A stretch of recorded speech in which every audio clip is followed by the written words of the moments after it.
কিভাবে আপনারা পাসওয়ার্ড ছাড়া ওয়াইফাই কানেক্ট করবেন আজকের এই ভিডিওতে আপনাদেরকে শিখিয়ে দেব। জাস্ট 3টে মাধ্যম ফলো করলে আপনারা ওয়াইফাই এর পাসওয়ার্ড ছাড়াই কিন্তু ওয়াইফাই আপনাদের স্মার্টফোনে কানেক্ট করতে পারবেন। তো সম্পূর্ণ ভিডিওটি কন্টিনিউ করুন। আশা করছি ভিডিও থেকে অনেক কিছু জানতে পারবেন এবং শিখতে পারবেন। তো বন্ধুরা, যদি আমার ইউটিউব চ্যানেল থেকে ভিডিওটি দেখে থাকেন অবশ্যই চ্যানেলটি সাবস্ক্রাইব করুন এবং ফেসবুক থেকে ভিডিওটি দেখে থাকলে পেজটি ফলো করুন। So let's start this video. এক নম্বরে যে পদ্ধতিটি রয়েছে সেটা হচ্ছে ওয়াইফাই রাউটারে থাকা WPS বাটন। বন্ধুরা, এই বাটনটি প্রেস করে কিন্তু আপনারা আপনাদের স্মার্টফোনে খুব সহজেই কিন্তু ওয়াইফাই পাসওয়ার্ড ছাড়াই কানেক্ট করে নিতে পারবেন।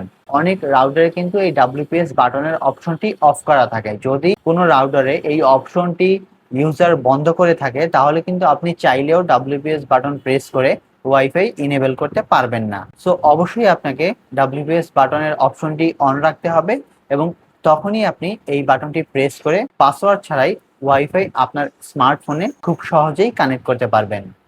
বন্ধুরা, 2 নম্বর মাধ্যমটি হচ্ছে আপনি কিউআর কোডের মাধ্যমে খুব সহজেই ওয়াইফাই শেয়ার করতে পারবেন। আপনার বন্ধুর কাছে ওয়াইফাই রয়েছে অথবা আপনি যে বাসায় গিয়েছেন যার ওয়াইফাই আপনি চালাতে চাচ্ছেন তার স্মার্টফোন থেকে কিউআর কোড স্ক্যান করে আপনার স্মার্টফোনে খুব সহজেই ওয়াইফাই কানেক্ট করে নিতে পারেন।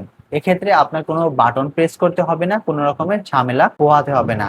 আগে যে অপশনটি দেখিয়েছি সেই অপশনের থেকেও খুব সহজেই আপনি কিউআর কোড স্ক্যান করে আপনি আপনার স্মার্টফোনে ওয়াইফাই শেয়ার করে নিতে পারেন।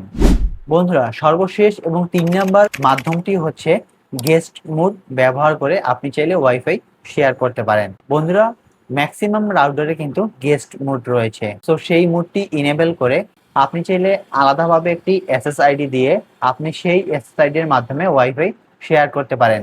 সেখানে আপনি চাইলে কনফিগার করতে পারেন যে একটা মোবাইল ফোন কতক্ষণ পর্যন্ত চলবে অথবা কত MBPS পর্যন্ত আপনি সেখানে লিমিট দিবেন, সেটাও কিন্তু সেই গেস্ট আইডিতে দিতে পারবেন। এবং সেখানে যদি আপনি কোনো রকমের পাসওয়ার্ড সেট না করেন তাহলে কিন্তু কোনো রকমের পাসওয়ার্ড ছাড়াই সেই SSID-তে ক্লিক করার সাথে সাথেই কিন্তু ইউজার ওয়াইফাই চালাতে পারবে। এবং সেখানে আপনি চাইলে তাকে MBPS এর স্পিড লিমিট করে দিতে পারেন।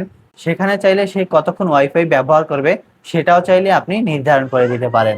সো বন্ধুরা, এরকমের 3টে মাধ্যম ফলো করলেই কিন্তু আপনি পাসওয়ার্ড ছাড়াই খুব সহজেই আপনি আপনার স্মার্টফোনে ওয়াইফাই কানেক্ট করতে পারবেন। সো কেমন লেগেছে ভিডিওটি আশা করছি কমেন্ট করে জানাবেন। ভিডিওটি ভালো লাগলে একটি লাইক দিয়ে দেবেন এবং আপনার বন্ধুদের সাথে ভিডিওটি শেয়ার করতে ভুলবেন না। দেখা হবে নতুন কোনো ভিডিওতে ভিন্ন কোনো পর্ব নিয়ে। ততদিন পর্যন্ত ভালো থাকুন, সুস্থ থাকুন। আল্লাহ হাফেজ।